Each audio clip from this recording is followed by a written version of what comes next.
Ladies and gentlemen, we are live from the Isle of Man in the UK. This is John and Mike's MMA Corner. I'm joined right now with Dustin Lampros. Sir, you're taking on Drew Walker on the Shamrock FC card on the 16th of April.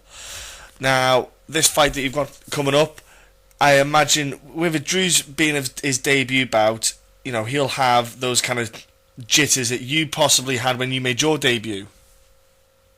Yeah, I mean, I don't really know much about the guy. You know, this is my fifth fight with Shamrock FC. I fight whoever they put in front of me. You know, in the past 4 fights with them, you know, and whoever showed up to fight day, that's who I ended up fighting. So Drew Walker, you know, he's just another name and another person in the cage for me, you know. I don't really know, like you said, he doesn't have too many fights, so I don't really know too much about him at all. So I'm just gonna stay prepared and go in there like I'm fighting a championship fight and do my thing. Well, that is the thing with the amateur scene, so to speak, especially in guys maybe first few bouts, there might not be any footage about, and sometimes it's hard to get a grasp on any information on fighters. So it is one of them ones where, with the amateur scene, is what I've said time and time again, is where you can actually go into the fight and just be yourself, experiment, have fun, and just try to, you know, just learn, just keep learning every time you're going in there. Yeah, of course, that's what it's all about. I mean, for me, I haven't really ever had an opponent stick throughout the fight camp. It's always changed. You know, 3 different times I've fought, you know, a new guy within an hour of the fight. So, yeah, knowing about him as an amateur doesn't really do too much for you, because I mean, you know, at the amateur level, you know, it's all guys up and coming, trying to, you know, learn about the sport and get in there and get comfortable. So, I mean, as far as me, I train with a really good team. My preference, best team in the world, and you know, it doesn't really matter who they put in there with me. You know, I mean, like you said, the guys are always showing up, backing out. You never know who you're going to end up fighting. So I just come prepared, and I don't really worry too much about who it is right now. So you've got, like I said, you've got your fight against Drew then. What made you, though, stick at it? You had your first bout got out of the way. Because sometimes guys come in and they want to do MMA, they train, and then when they finally get that bout, that they get their first amateur bout, it is really a make or break moment. You know, when a cage door closes, I remember my first amateur bout. You know, it was crazy. It sounded like when the bolts go across to close the door. I'd never heard anything that loud at that time. Everything just seemed a bit surreal, and I was like, I stood in the cage, and I literally said to myself, I was in there, and I was like, well, I'm here now, fuck it, let's do it. And that was it. I just went, you know, and that was what I did. For you, what was it then that made you want to keep going then after the first one? Yeah, I had my first one when I was 18. He was probably the less experienced fighter I've fought in my 5 amateur MMA fights. You know, and I won in like 13 seconds, so it was pretty quick, and I didn't really get to feel the whole, like, you know, going through the first round or nothing. So then, yeah, I mean, what made me want to stick was just, you know, I loved the game. I had amateur kickboxing fights. I had 6 kickboxing fights before I did MMA, you know, and so I had a little taste of the ring and the cage type scenery, and, you know, after that first MMA fight, I just knew that, you know, this is what I wanted to do, and I loved it, you know, and now this is what I'm pursuing. And I don't know, just like you said, when they shut that door and you're in there, nothing matters, you know. It's almost like a peaceful place. Yeah. I'm not stressed out, nothing to worry about, like, you know. So it's a really good feeling getting in there and getting that first fight in. So you did this, like I said, kickboxing. Was that because, is that purely to help you then, was that to help you with MMA, so to speak, or was that just something separate? When I did the kickboxing, it was in high school. You know, you couldn't fight until you're 18, so right. I always wanted to do MMA, but I was young. I was 15, 14. I had my first fight on my 14th birthday, first kickboxing fight, you know, and I never thought then that I was going to be like an MMA fighter or pursuing it for, my future career. I didn't know that at the time. But, yeah, I think it might have helped me out a little bit, even though, like, there was, like, a 2-year window between my kickboxing fights and my first MMA fight. So I think it might have helped me, get a little of the nervousness out, but, at that age and 2 years going by, I think I kind of restarted, and I wouldn't say so much it helped me, but I wouldn't say that it hurt at all. So these first few bouts that you've had, you've got them under your belt. What have you taken away from it yourself personally? Not what the coaches have mentioned. What have you saw yourself in your game that you're still looking to evolve and develop? As you're still obviously very young in the sport. There's plenty of time to grow. That's what the amateur scene is all for. What have you spotted that kind of stuck out a bit more than other things? One thing with me, I've realized, like, if I had to pull away my strengths and my weaknesses so far in my fighting game, I've realized, like I said, I train with the best team in the world. I'm one of the only amateurs on the pro team down here in Coconut Creek, which I'm very privileged and blessed to be able to be and train with these guys, these high-level guys. For me, I think in my head I'm pretty well-rounded all over. If I had to pick something besides like a skill part, it would have to be just the comfortability in there, being myself, getting loose. It's not that I'm nervous too much as like I'm nervous or afraid. It's more a fact of taking what I do in sparring and then training and transition into the fight.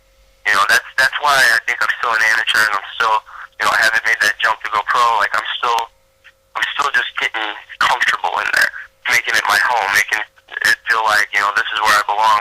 And, in this last fight, I fought a really crazy tough guy who outweighed me by like 20 pounds, and I think it kind of broke that chain for me. This last fight I had kind of made me feel like, all right, if I can get in here with him, I can get in here with anybody, and I just realized that one thing that sticks out with me is just being comfortable, being relaxed, being myself in there. And that's one thing, I just look forward to in this next fight to even gain more of, and that's where I want to go from there, is just get in there and just feel like I'm at home. No, that sounds like a good idea. Yeah, get that kind of relaxation and fluidity in the cage. So when you come to the pro ranks, you're not still having to battle that side of the kind of mental side of the game. Yeah, of course. That's where I have not counting this last fight, I don't really count it as much. But like the first two fights that I lost, my second and third amateur fight, I lost both of them. I went in there and I was nervous, had adrenaline dump. After the first round, I could barely raise my arms. And I don't necessarily feel defeated in those because I knew that it wasn't my skill, it wasn't that I got outclassed or outbeat. It was that I just it was that whole part of getting in there and that experience. Like I said, my first fight only lasted 13 seconds, so I went in there and fought a good dude on my second fight, a really tough fighter, and I didn't know what it was like to go past a minute or even past 30 seconds. So I like my body shut down. I exerted too much energy. I was 18 years old. I didn't really know what I was doing. In these past two fights that I've had, that now that I'm back to fighting since I've been 20 and 21 years old, these past two fights, I've learned how to get in there and breathe. That was a big thing, just breathing, staying relaxed. And I think that's super important to go when I go into the pro ranks. And I think that's what I'm waiting for. I'm not necessarily waiting to get a bunch of wins as an amateur to go. It's more or less getting that comfortability. I like the high-level competition as an amateur because it doesn't hurt you at all. Your record doesn't matter. So when you go pro, it's going to benefit me in the long run. So yeah, I think just being comfortable in there is something that I want to gain more of, and that's why I think this next fight's going to be perfect for me. He isn't going to be as high level as the last guy I fought. It's going to be someone I can get in there and I can get comfortable and I can display what I've been working so hard to do. I was going to say, do you then, when you're in training, is this something that you try to look at and try to speak with your coaches and figure out ways to help you implement that in training to maybe for when you get in it, because it's not the same when training and you fight. It's completely different. But is there anything they're doing it outside of the cage to maybe help get you into that rhythm a bit quicker? Yeah, you know, and I think that's one thing they noticed, like, you know, when I fight, like, it's all about me being comfortable, because once I start getting comfortable in there, I really open up and I show my true skills. And for one thing, in training, you know, like, just more or less, like, putting the MMA gloves on and doing the MMA type sparring, you know, getting in there and getting, like, a real look. And I mean, even there, though, you know, it's still not like it is being in the cage, in the spotlight, you know, and for me, I think my last two fights I've really gained a knowledge of understanding what it is that I need to work on, and like I said, it's that breathing, it's just staying relaxed, you know, not just going in there and burning myself out in the first round and then being dead the last two, you know. So yeah, for my coaches, they kind of they see that and they understand where my weakness is, and I think just like I said, you know, the live type of sparring and training, making it realistic is, you know, something that we put together in my camp to get me a little bit more comfortable in there. 16th April, we get a chance to hopefully see this new fluidity, this relaxation that you kind of been prepping for in training when you take on Drew. But before we get to those for that date, have you got any social media that people at home can jump onto to give you a follow? Yeah. My Instagram, you can check out my Instagram. My Facebook is under Dustin Lampros. I put a lot of my following on there. My Instagram is Scrappy. That's my nickname. I go by that. Scrappy_ATT. That's also my Twitter account. I usually keep a lot of my stuff up to date and post it on there. Yeah, so you can follow me on there. Like, far as giving out shout-outs, I'd love to thank my team and American Top Team in Coconut Creek for, you know, letting me train with the professionals and be on the team and get the best quality training as possible. You know, my teammates and, you know, a good mentor of mine, Charles Rosa, I'd like to thank him, and my family back home for supporting me. Charles Rosa, he's a good egg, he's a good lad. You're in good hands with him, I have to say. Look, Dustin, have a great time at Shamrock FC, have a great weekend. Fingers crossed Drew makes it all the way through to that fight day. You don't get a change of opponent again.